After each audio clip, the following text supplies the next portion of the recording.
Bem, boa tarde a todos.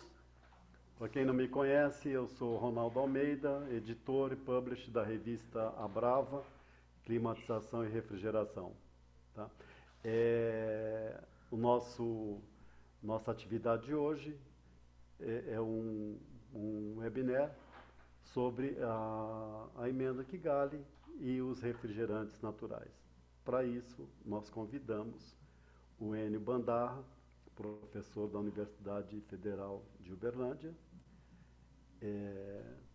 cujo currículo eu não vou ler todo aqui, porque é bem longo, não é? E o outro é o Rogério Marçom Rodrigues, que é o gerente de engenharia da Eletrofrio, e que esteve e está ainda à frente de um projeto realmente inovador, não é? Que é a criação e a disseminação e a consolidação do chiller que utiliza, um dos componentes utiliza o propano. Tá? E nós vamos abrir com a palestra do Enio. Tá? Eu espero que o som tenha aumentado agora. As pessoas estão falando que está um pouco baixo. Tá? Nós começaremos com a palestra do Enio. Vocês podem usar o chat para fazer perguntas, tá? E ao final da palestra a gente reproduz as perguntas para que o Enio responda. Depois entramos com a palestra do Marçom e também ele responderá aos questionamentos ao final da palestra. E depois nós teremos um bate-papo entre os dois, respondendo a outras palestras que possam, porventura, a outras perguntas que possam ser feitas após essas duas intervenções. Então, por favor, Enio Bandarra, professor Enio Bandarra, você pode começar a sua palestra. Ok, obrigado, Ronaldo. É um prazer fazer minha primeira palestra online. Espero que o som esteja bem, espero que a imagem esteja boa. Marçom, meus cumprimentos, e de modo que cumprimento a todos. Não estou vendo quem está na sala, mas eu vi que tem muitos amigos, o pessoal que está sempre na ativa. Então, eu vou começar, já vou compartilhar a tela. É uma palestra que vai dar alguns fundamentos, de fato, vai abrir com alguns fundamentos sobre fluido refrigerante, o porquê que é o fluido refrigerante, etc. E essa nova tendência de utilizar fluidos naturais, né, mormente falando, o propano em sistema de refrigeração. E em conversa prévia já com o Marçom, depois ele vai fazer a sequência apresentando lá na Eletrofrio, né, o que eles fizeram, os cases de estudo, dando continuidade um pouco a isso. Então, a minha ideia é falar um pouquinho dos fundamentos, né, para alguns vai ser maçante, e a outra parte eu vou mostrar alguns resultados práticos, né, que nós tivemos no nosso laboratório também, em parceria com algumas empresas e com a Unido também, que proporcionou uma boa interação com essas empresas, e isso favoreceu bem o desenvolvimento vamos falar de casos de sucesso, como o Marçom vai apresentar o dele também, mas no meu caso seria a parte mais residencial, um pouco aplicado a sistemas de refrigeração, especificamente falando uma chopeira, que a gente praticamente revolucionou aí para a aplicação do propano, tá ok? Então, uma boa tarde oficialmente a todos. Vamos começar, então. Vou tentar ser mais objetivo possível para evitar me delongar muito e não ficar tão maçante, ok? E permaneço à disposição aí depois para qualquer pergunta e qualquer questionamento que venha a ser feito. Muito bem, vamos começar com o histórico, né, que a gente fala sobre exatamente como é que foi a evolução dos fluidos refrigerantes ao longo da história. Então, a gente percebe que os próprios fluidos naturais eram muito utilizados no início do século XIX. E assim por diante, depois do desenvolvimento dos CFCs, na final da década de 20, né, maiormente 1929, 1930, onde houve uma revolução realmente da indústria química, partindo para uma grande estabilidade, um fluido refrigerante que tinha propriedades termodinâmicas bastante favoráveis, e isso mobilizou muito o setor químico para a utilização desses fluidos refrigerantes. Depois, nós temos a introdução dos HCFCs, né? E caindo no Protocolo de Montreal, que é onde houve a problemática da camada de ozônio, que eu não vou me delongar muito, que notou-se que o cloro afeta a camada de ozônio, né? Se liga com ozônio, e isso prejudica, afinando a camada de ozônio, prejudicando a vida na Terra, vamos dizer assim. Depois, com isso, surgiu os HFCs, né, uma nova revolução na indústria química, onde tem a maioria das aplicações em sistemas de refrigeração, né? Depois, voltou-se nos idos aí de 2000 com a possibilidade de aplicação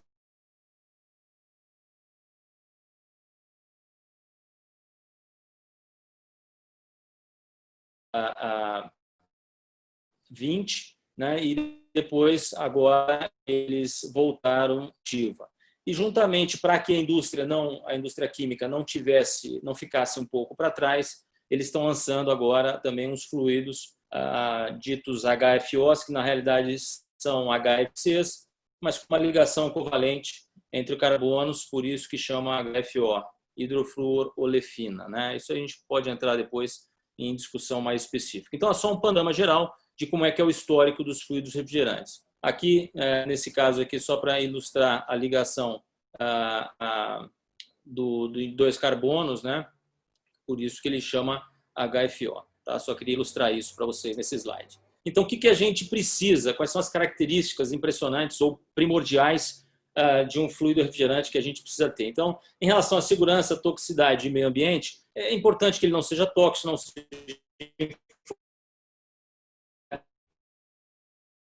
ozônio, não tenha cloro, tem um reduzido efeito estufa, né, para que ele não incremente ainda mais o CO2 na atmosfera, aumentando o efeito estufa.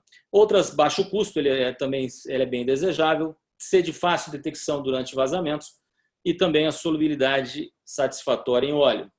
Falando um pouco da nomenclatura, isso eu gosto, em todas as minhas palestras eu gosto de falar, porque muita gente não tem nem noção, por que chama R22, por que chama R12, por que chama R134A, né? Da onde vem esses números, de onde vem esse nome? Então, isso vem exatamente da norma ASHRAE 34, que é onde indica o primeiro dígito da direita, que é o número de átomos de flúor da molécula, que é esse daqui. Então, por exemplo, o R134A, o último número da direita é o 4, então ele possui 4 átomos de flúor na molécula. O segundo, da direita para a esquerda, seria o número de átomos de hidrogênio menos 1. Então, 134A, ele possui 3, então são 2 átomos de hidrogênio, 2 mais 1, 3. E o terceiro número da esquerda para a direita seria o número de átomos de carbono menos 1. Né? Ele simplesmente obtido, R22, R12, etc. Né? Então, só para ficar um pouquinho claro. As letras minúsculas, então R134A, esse A está associado à isomeria da molécula. É uma parte mais química que eu não vou entrar no mérito, mas só para entender de onde vem isso. Então, novamente aqui, não vou entrar muito no detalhe, mas o R12, por exemplo, ele é o zero aqui do carbono, porque ele tem um átomo de carbono, né? Ele é da série do metano.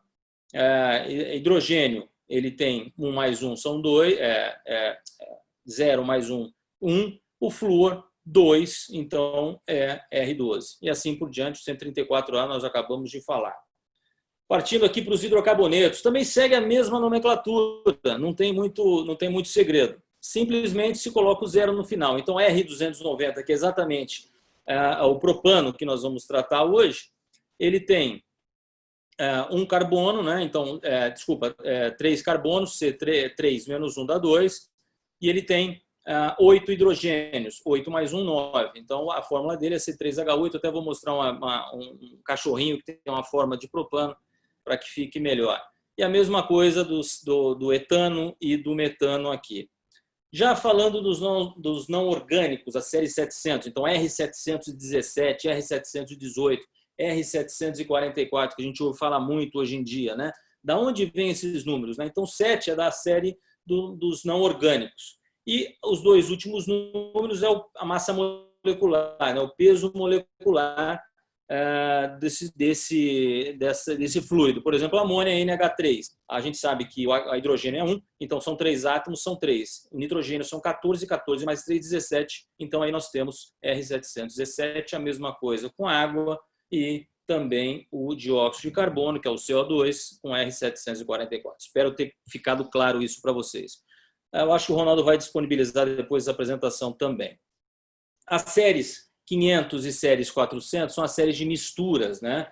Misturas binárias ou ternárias, ou com um pouquinho mais também de componentes. Então, a série 500 é aquelas misturas azeotrópicas. O que significa isso? Né? Nesse gráfico de baixo, a definição do que é isso. Você tem o componente A e o componente B, por exemplo, são de uma mistura binária, e você tem essa composição aqui. Significa que essa mistura 512, 515 e etc., ela se comporta como uma substância pura. Não há glide de temperatura durante a evaporação. Esse termo é muito usado.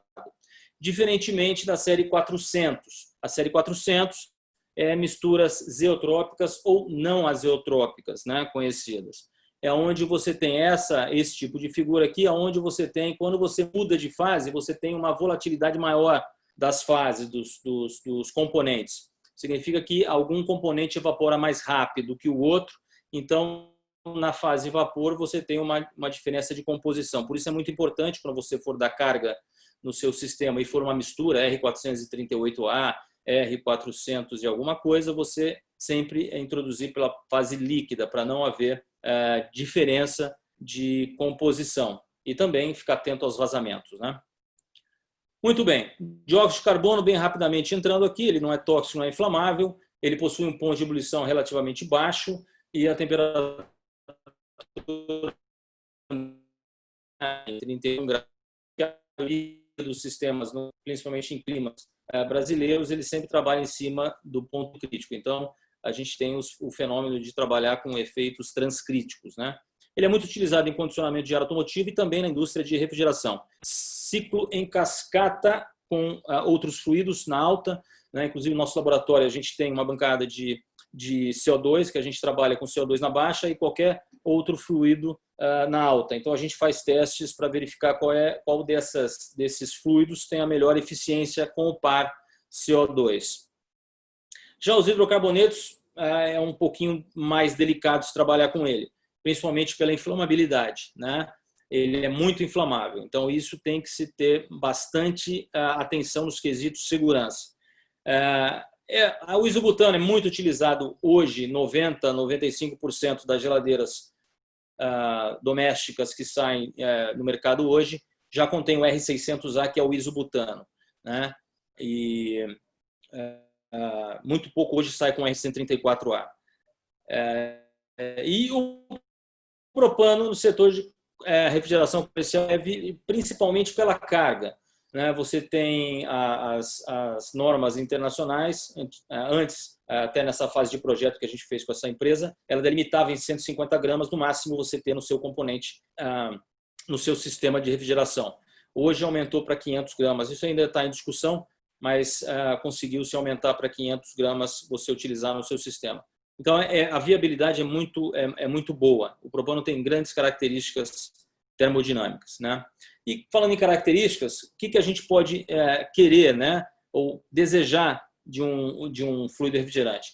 Que ele apresente um excelente desempenho, um baixo custo e também em relação à segurança e meio ambiente. Então, ele sempre está circulando nessa interseção. Esse é o ideal, o fluido ideal para a gente trabalhar no seu sistema de refrigeração.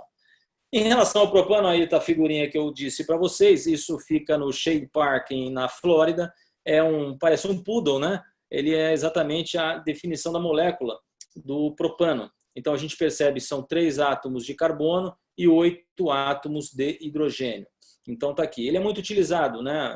O propano como gás natural, como componente de gás natural, a soldagem, no GLP, em fornos, caldeiras, etc. E também, agora, nos dias atuais, está sendo muito utilizado em sistemas de refrigeração, né? Inclusive sistemas de ar-condicionado. Eu não vou comentar aqui, mas na Índia tem uma grande empresa que já instalou 600 mil unidades de split residencial, mais ou menos igual esse que eu tenho aqui atrás no meu quarto, e ele sem incidente nenhum, né? Então, aquele medo que a turma tinha, não vai explodir, isso, etc. Lá realmente não teve nenhum acidente, e isso é muito motivador e muito encorajador para as empresas lançarem mão dessa nova tecnologia e darem um passo adiante. Muito bem, quais são as características do propano, né? Falando um pouquinho mais especificamente. É uma substância natural, ela não destrói a camada de ozônio e possui um reduzido efeito do potencial de aquecimento global, o GWP, né? Então, ele possui 3. Significa que se 1 quilo de propano vazar para o ambiente, ele não vai agredir a camada de ozônio e vai ser equivalente a 3 quilos de CO2 emitido na atmosfera. Diferentemente, por exemplo, de um R22, tremendamente conhecido no mercado, que se 1 quilo de R22 vaza no mercado, na atmosfera, é equivalente a 1.810 quilos de CO2 equivalente vazando para a atmosfera. Então, uma diferença muito gritante que o meio ambiente agradece quando você trabalha um pouco com fluidos naturais. Ele possui baixa toxicidade, ele tem um limite de exposição aceitável de 1000 ppm, ele é explosivo, ou seja, para ter a explosão, você precisa daqueles 3 componentes do triângulo, né? O combustível, o oxigênio e a faísca, né? Mas as normas, né? Novamente eu gosto de enfatizar isso, devem ser rigorosamente seguidas. Eu acho que o Marçom deve comentar alguma coisa sobre isso também depois. E ele é compatível com diversos metais e elastômeros, né? Então, aqui a gente só fala que o zinco e as ligas devem ser evitadas para não ter muita complicação. Propriedades termodinâmicas, né? Ele, como eu disse anteriormente, ele possui as propriedades termodinâmicas bastante favoráveis e isso requer uma menor energia de compressão, né? Os níveis de pressão são muito similares ao R22, né? E também há uma grande diferença na fase da entalpia de evaporação, a massa específica,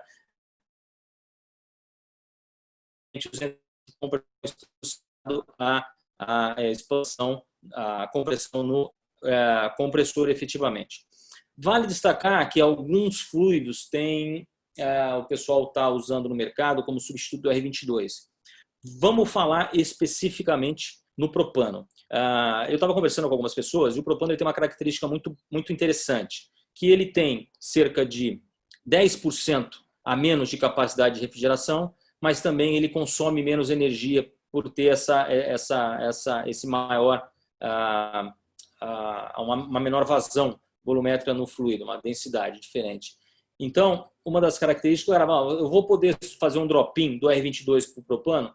Pode, mas em muitos dos casos ele não vai atingir a capacidade de refrigeração. Isso é um problema, porque você vai estar gastando menos energia, eu vou mostrar isso para vocês mais para frente, no estudo de caso.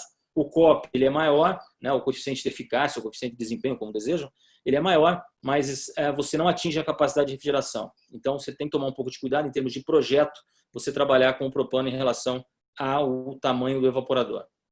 Muito bem, aqui só uma tabela rápida para não ficar muito maçante, onde aparece aqui a massa a temperatura crítica muito próxima do R22, a pressão crítica também semelhante, potencial, aquilo que eu falei, o potencial de aquecimento global bastante diferente e a temperatura de ebulição muito próxima também. Então, ele é um candidato muito interessante para se substituir o R22, ele é muito benéfico nesse aspecto. Aqui, só um diagrama pH para vocês entenderem, pressão e tal, né, onde eu tenho aqui uma comparação de 4 fluidos refrigerantes para vocês entenderem a grande aplicabilidade e a diferença quando você trabalha com a energia, né, que a gente chama de entalpia de evaporação. O gráfico verdezinho aqui, essas linhas verdes aqui, é o R22. O vermelho, vamos fixar aqui no vermelho, é o propano. Então, quando você vem daqui até aqui, você tem, olha, uma grande entalpia de evaporação, uma diferença de entalpia muito grande, ou seja, a capacidade de troca de calor desse fluido é muito, muito grande. Diferentemente do R22, né? Quando você pega aqui, ele é limitado até aqui, praticamente a metade. Isso está associado exatamente ao tamanho do compressor, etc., e evaporador, aquilo que eu estava comentando antes. Então, é só para vocês terem uma ideia em termos termodinâmicos, como é que se comporta o fluido refrigerante. Então, só sendo um pouquinho repetitivo, ele tem uma elevada entalpia de evaporação, ele possui um baixo fluxo de massa. Geralmente, quando você vai fazer um drop-in, se você for fazer um drop-in, a substituição do fluido refrigerante do propano para um R22, você usa 45% a 50% da carga. Se você usava 1 kg, você vai usar 450, máximo gramas no seu sistema. Então, isso também é benéfico para o ambiente, né? Ele possui uma menor densidade de líquido e vapor, e isso também proporciona uma redução da perda de carga, né, na tubulação e também nos trocadores de calor. Aquilo que eu falei em termos de melhoria na transferência de calor, e também tem reduzido a temperatura de descarga. Isso é muito desejável em sistemas, porque quando você reduz a temperatura de descarga, você evita também chegar a temperatura muito alta, que pode até atingir a temperatura de carbonização do óleo e perder a capacidade de lubrificação. Isso pode comprometer o compressor, né, a funcionalidade do compressor. Muito bem, falando um pouquinho aqui do sistema de refrigeração em si, você tem um sistema básico, o compressor, o condensador, um dispositivo de expansão e o nosso evaporador aqui. O que a gente sempre fala, a gente brinca isso também. Um fluido refrigerante ele tem que transportar calor através da evaporação e condensação, dos trocadores de calor. E ele pode ser recirculado no seu sistema por tempo indeterminado, desde que não haja contaminação e não perca as características. E ele não possui prazo de validade, né? Aquela história daqueles mecânicos antigos que vão na casa, né, da gente e falam, não, olha, a gente tem que trocar esse gás da geladeira porque ele já está cansado, trabalhou 10 anos, já está na hora de você substituir. Então não caiam nessa, porque isso é balela, né? Quer querer vender mais coisa para vocês sem precisar. Então aqui é mais para falar dos componentes, os tipos de compressores, um compressor aberto, um compressor hermético, os tipos de evaporadores, né? Tipo de dispositivo de expansão, uma válvula de expansão aqui por acaso, e nós temos um capilar e o condensador, um condensador aramado, um condensador aqui, por exemplo, com ar, né? Resfriado a ar. Aqui nós temos um diagrama também que vai mostrar para vocês exatamente o que a gente tem mostrado atrás. Ele mostra quando você tem uma perda de carga no seu evaporador e no seu condensador, que seria um ciclo real, que é esse de fora, e aqui é um ciclo ideal, vamos dizer assim, básico, né, de refrigeração. Então, assim, só para vocês verem como a modelagem, quando você trabalha com ciclo real e padrão, há uma pequena diferença e você deve levar isso em consideração. Aqui, basicamente, é só para mostrar, a gente fala em superaquecimento, quando você acaba no seu evaporador, a última gotinha de líquido se transformou em vapor, você ainda tem uma fase de superaquecimento antes de ele entrar no compressor e começar a compressão, né?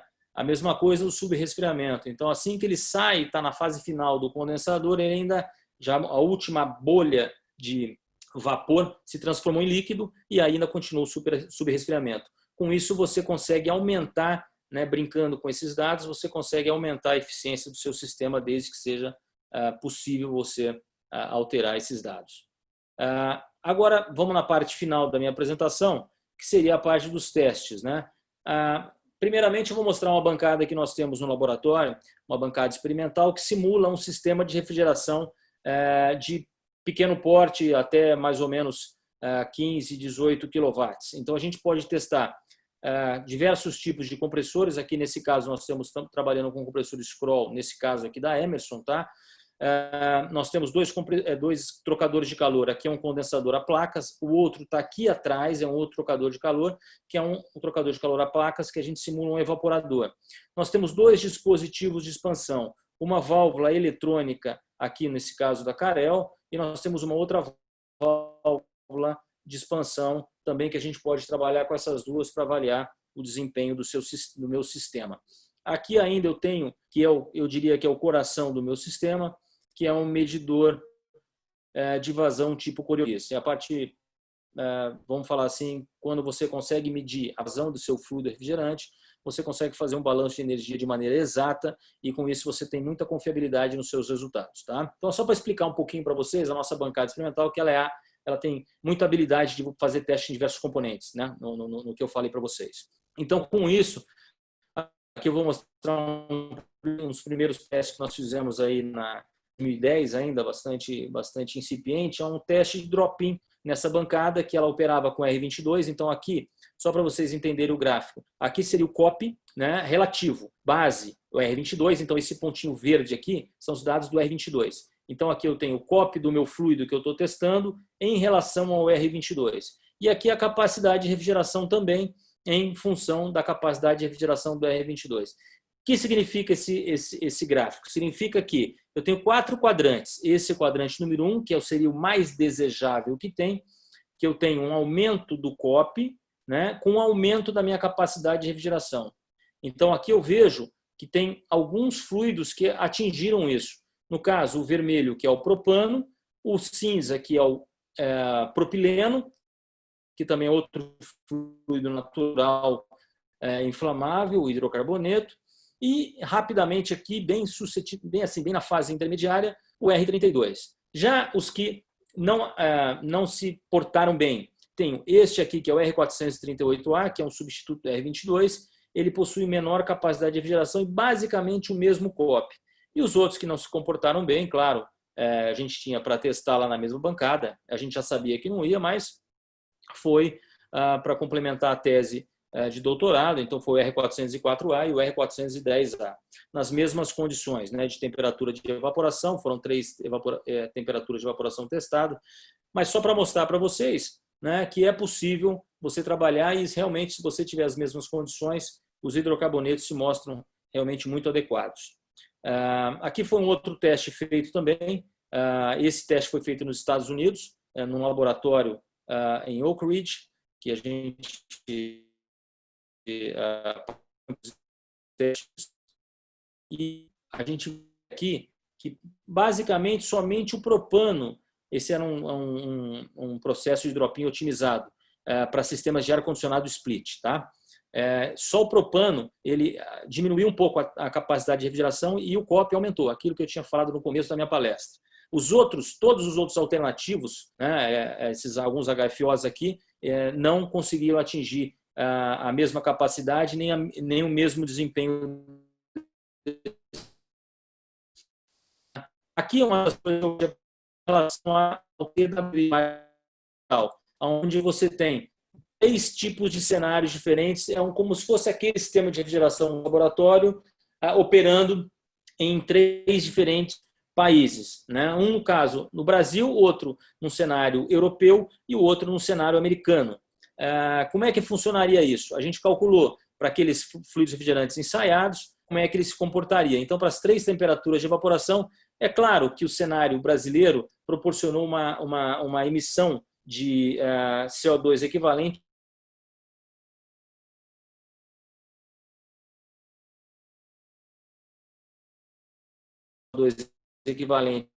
para cada energia, quilowatt de energia, ele é mais barato e realmente o cenário americano, e também nós fizemos o japonês, são os que apresentam o maior custo para o meio ambiente. Só comentando, uma diferença aí de 10 vezes, basicamente, se a gente tivesse essa mesma máquina operando no Brasil, com ela operando nos Estados Unidos. Agora, na chopeira. Então, a gente vou tentar ser mais rápido possível para não cansar muito vocês. Aqui a gente montou uma bancada lá no nosso laboratório e começamos a testar a chopeira. Então, nós tivemos, para vocês entenderem, nós pegamos a chopeira do jeito que ela estava, do jeito que era fabricada. É uma chopeira, nesse caso aqui, é uma chopeira de pequeno porte, residencial, 25 litros hora. Então, nós pegamos a chopeira. Essa chopeira ela tinha, basicamente, 1 quilo. Eu vou mostrar aqui para vocês os dados. 1 quilo de R22, era um evaporador diferente, né? Um evaporador tipo inundado. Então, era muito fluido refrigerante para essa chopeira. E esse é um projeto junto com a Unido que nós tivemos o desenvolvimento de um novo evaporador, de uma nova chopeira, tentando utilizar o R290, ou seja, o propano, para tentar inovar tecnologicamente esse produto, né? Então, aqui estão os resultados. Nós pegamos essa chopeira e testamos. Então, na realidade, eu vou chamar a atenção para vocês aqui. Aqui seria a temperatura de entrada do chope, tá? Ele está entrando a 25 graus e aqui seria a temperatura de saída dele, sempre saindo por volta de 0 graus. Então, ela atendia muito bem esse sistema, né? a carga dela na faixa de 1 kg, 1,2, 1,3, dependendo do teste que a gente fazia. E a potência, vou chamar a atenção aqui para a potência consumida, na faixa de 600 a 670 watts de consumo. E o COP médio de 1,59. O que nós fizemos? Primeiro vamos fazer um drop-in. Vamos pegar, simplesmente tirar esse R22 e colocar o propano. Vamos ver o que dá. E aí tem esses testes, tem esses dados aqui. Então, novamente, ele entrou com 25 graus, né, o chopp, e saiu também por volta de 0 grau. Perfeito, ela atendeu perfeitamente. Agora, a carga, olha que eu falei para vocês, era 1 kg a carga de R22 nessa chopeira. A gente já baixou para cerca de 400 gramas, chegando até 500 gramas nos últimos testes, ou seja, menos da metade, 42% a 45% da carga. O consumo baixou também, né? O consumo ficou na faixa de 560 watts. E o COP se manteve o mesmo, ou seja, diminuiu um pouco a capacidade de geração, o consumo diminuiu, mas o COP se manteve. E aí nós inovamos, né? Nós realmente readaptamos o evaporador, fizemos um novo projeto, que eu acho que é a grande parcela, é a grande sacada de algumas empresas, quando você trabalha com a universidade, você utiliza a estrutura da universidade e a capacidade técnica que a universidade pode proporcionar, que pode aliar isso daí, e aí nós dimensionamos um outro evaporador, tivemos basicamente uma revolução, construímos um outro tipo de evaporador, que nós usamos a carga de propano, aqui se vocês perceberem, olha, 90 gramas. Então, ele saiu de 1 kg, 1,2 kg de R22 para 90 gramas. Né? E, novamente, entrando a 25 graus e saindo próximo a 0, ou seja, atendendo os mesmos requisitos anteriormente. Veja o consumo. Na faixa era 600 e lá vai pedrada, já baixou para 300, 350.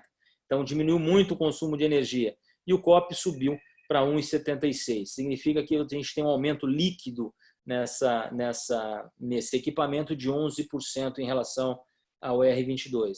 Em outras palavras, acho que o que ficou mais evidente, você utilizou uma carga mínima de propano dentro das normas, né, sem afetar, sem ter problema de vazamento, explosão, alguma coisa desse tipo, e ainda com uma redução do consumo de energia. Tem outras coisinhas que eu posso até comentar mais para frente, como, por exemplo, quando você trabalha com propano, você tem uma redução da temperatura de descarga. Isso ajuda também na vida útil da chopeira ao longo prazo. Então, você tem inúmeros ganhos com esse novo sistema, né? E a gente também testou uma outra de uma outra empresa, agora com uma maior capacidade, com 2 torneiras, né? A gente chamou ela de 70 litros hora. Então, aqui a gente percebe que no nosso teste aqui são 2 torneiras. E a mesma coisa.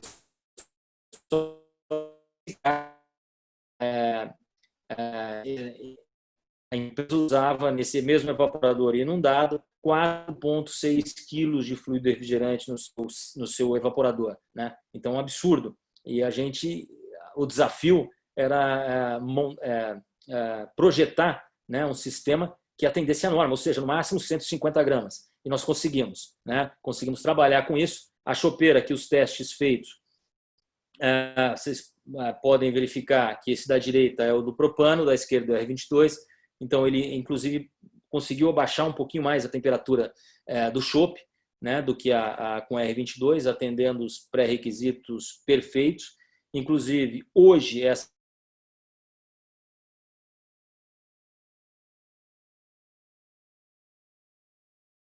mesma carga de fluido refrigerante, 150 gramas. Aqui a parte de consumo de energia que nós fizemos. Então, a chopeira de R22, nesse caso aqui, essa chopeira comercial que a gente chama, ela gastava 1.580 watts. No caso, quando você passou para propano, devido a todos aqueles benefícios, passou-se a gastar 795 watts, ou seja, a metade, né? 50% do gasto energético. Então, você imagina o dono do bar que vai operar isso, ele vai gastar a metade da energia elétrica que ele estava gastando antes. Claro, tem que ter os requisitos de segurança envolvidos sempre, né? Muita atenção a isso. Então, aqui, como considerações finais, a gente, vários testes no nosso laboratório, a gente realizou com diversos fluidos alternativos, mostrando o elevado potencial, principalmente dos fluidos naturais, para aplicabilidade em sistema de refrigeração. Novamente, é importante destacar isso. As normas devem ser sempre levadas em consideração. E também uma coisa que é muito importante em todas as palestras eu venho destacando, que é a mão de obra. A mão de obra tem que ser qualificada. Uma das coisas, uma palestra, só um rápido caso que eu vou contar para vocês. Eu estava dando uma palestra em Trinidad e Tobago e eu estava conversando lá com o pessoal de Cuba, e um deles, eles trabalham há muitos anos já com a parte de hidrocarboneto. E ele falou, olha, Enio, uma das características muito interessantes que o propano tem é que ele bota medo naquelas pessoas que não sabem mexer. Então, a hora que ele vê a etiquetazinha mostrando que é inflamável, ele falou, opa, aqui eu não vou mexer, que isso aí pode me dar problema. Então, por isso, da capacitação e da qualificação técnica precisa ser realmente muito bem visto. Então, a gente, só mostrando que a gente conseguiu, mediante estudos e desenvolvimento técnico, desenvolver um novo sistema, que foi uma revolução para a indústria. Isso foi muito bem visto, né?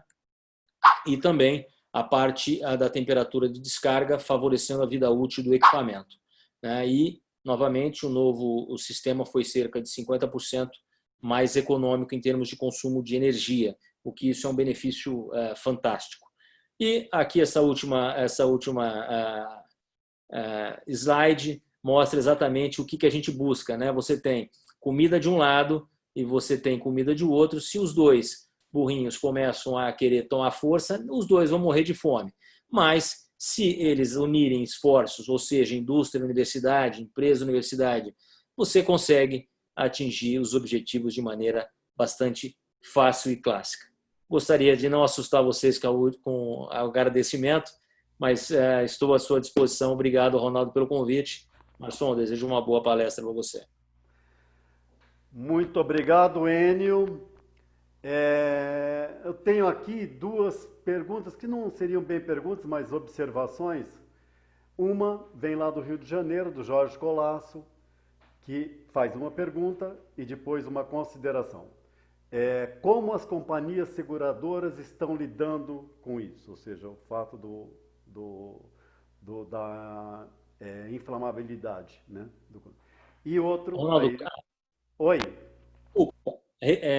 Repete que cortou para mim aqui, a minha conexão está meio fraca aqui no hotel.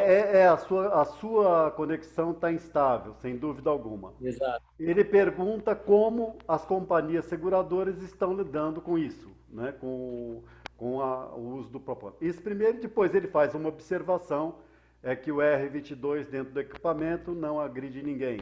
Recolher e regenerar não seria a melhor solução? Essa é uma, se você quiser responder, depois eu passo a outra observação que veio lá do nosso amigo Sidney Mourão. Ok. Um abraço, Jorge. Em relação às seguradoras, eu não tenho a menor ideia, porque isso não faz parte da nossa rotina, mas eu acho que eles têm que tomar um pouco de precaução. E eu acho que aquele caso que eu falei para você, lá das unidades de splits instaladas na Índia, 600 mil unidades até o início do ano, instaladas sem nenhum problema. Então, desde que o equipamento seja bem montado, você tem uma mão de obra qualificada, a instalação, eu acho que não vai ter problema nenhum com seguro, inclusive, né? Mesmo porque a gente sabe que em casa você tem gás encanado, que é uma grande parcela de propano, ou um botijão de gás de 13 quilos, e também isso também não afeta muito. Concordo com você em relação à regeneração, à reciclagem do R22,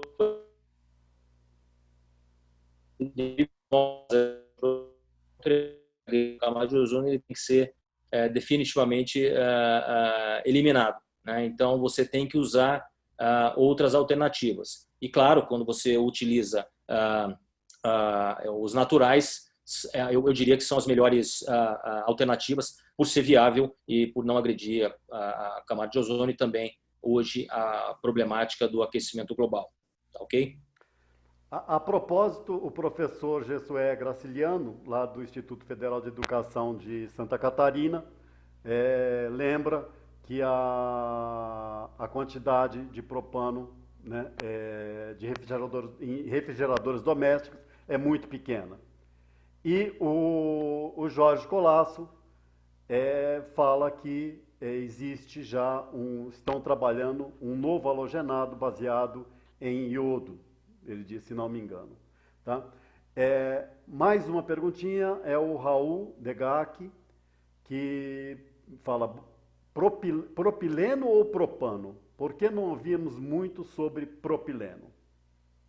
O propano você tem mais disponibilidade. O propileno, na realidade, ele é bem, segundo os nossos resultados, ele é bem mais adaptado a sistemas com temperaturas um pouquinho mais elevadas, ou seja, a parte de ar-condicionado, eu diria. Mas como o conhecimento técnico está sendo avaliado e está sendo utilizado muito o propano, a gente não vê, internacionalmente falando, o pessoal utilizar propileno, inclusive essa empresa da Índia, que eu acabei de citar agora anteriormente, ela usa propano nos sistemas splits. Para você ter uma ideia, o sistema de 18.000 BTUs usa cerca de 330 gramas de propano dentro. No meu ponto de vista, isso como pesquisador, eu diria que para temperaturas de evaporação mais elevadas, utiliza o propileno, que eu acho que as características termodinâmicas dele são mais favoráveis. Tá? Agora, para sistemas de refrigeração com baixa temperatura, o propano, sem sombra de dúvida. Bem, aí agora nós temos essa observação do Sidney Mourão, que ele fala sobre o drop-in, do 22 para o 290. Fala que os compressores têm que ser especiais para isso. Ou seja, não Sim. dá para fazer isso de forma simples. Não, na realidade, a gente fez isso na universidade por ter uma facilidade de fazer isso. Tanto é que eu vou até contar isso aí, porque eu fui apresentar no International Congress of Refrigeration no Japão, em Yokohama, em 2015, um dos trabalhos nossos de drop-in. Né? E quando a gente testou exatamente os americanos e os japoneses ficaram de, como é que você fez isso? Não pode fazer o drop-in, porque o compressor tem que ser isolado eletricamente, não é isso? Eu falei, perfeitamente. Em sistemas comerciais, quando você vai vender, ele tem que ter todos os requisitos de segurança. O nosso caso foi um teste para saber da viabilidade de aplicação dele e nenhum estudante morreu por causa disso. Né? Eu até brinquei com isso, que os alunos conseguiram se formar bem, né? Nem sofreram nenhuma queimadura em relação a isso. Mas, brincadeiras à parte, mas os compressores já têm, as empresas já estão fabricando, eu já posso citar a Tecance, a Embraco, já estão fabricando compressores para propano, então, nesse aspecto, o mercado está sendo bastante bem suprido, claro, não tem uma gama muito grande, mas devido à demanda, isso aí vai ser com bastante tranquilidade. Aí eu aproveito, o Cid também aproveita para fazer um alerta, um comercial, né, que a Dorim tem os compressores ATEX devidamente homologados para essa aplicação. Certo? Tudo bem, Cid? Perfeito, olha aí, bom saber. É, Manda para a gente testar. isso. Manda para testar lá. Por fim, o Rafael Nunes, Enio, pergunta se a sua bancada de testes é dotada de algum detector de vazamento com alarme. Conseguiu ouvir, não? Não, nós não temos detector de vazamento com alarme. A gente tem o detector de vazamento. Então, inclusive, nós estamos especialistas em encontrar vazamento, porque a gente não opera a bancada se o equipamento, se ele não tiver 100% vedado. Então, uma das coisas que eu vou comentar agora é que a gente encontrou um vazamento, isolamos todo o sistema, que é o lugar que eu encontramos a válvula de expansão eletrônica, né? Então foi um problema de fabricação da válvula. Você imagina, quando o vazamento acontece, seria nas juntas, né? Nas soldas que você tem, nas conexões, etc. Essa é realmente a condição básica de funcionamento, de você conseguir buscar aonde está o vazamento. Mas nós conseguimos achar na solda da fabricação dessa válvula. Então fica um alerta, né? Você tem que tomar cuidado, verificar realmente se tem vazamento, por isso da mão de obra qualificada que eu falei. Então você tem que se tomar muito cuidado, principalmente no nosso caso, que a gente tem uma bancada, que a gente trabalha aí, a gente trabalhou com a faixa de 1,5 kg de propano, de hidrocarboneto, se acontece um vazamento, você pode realmente pegar fogo no laboratório. Tá? Pessoal, tem algumas outras questões que estão levantadas, mas que eu penso que poderiam ser mais apropriadas depois também na palestra, serem colocadas após a palestra do Marçom. Tá? Só vou avisando, há pessoas pedindo tal, a apresentação. Essa apresentação nossa também está acontecendo pelo YouTube, certo? E vai ficar lá no YouTube. E aí eu digo que nós temos o nosso canal no YouTube, que é o youtube.com/Nova Técnica Editorial. Tá? Vocês podem entrar lá, todas as palestras estão gravadas, inclusive as que nós já fizemos há 2 semanas, tá? Estão lá. E aproveite e se registre no canal, porque isso ajuda a gente a aumentar a divulgação do material técnico. Enio, muito obrigado. Você continua aí, né, para o bate-papo final.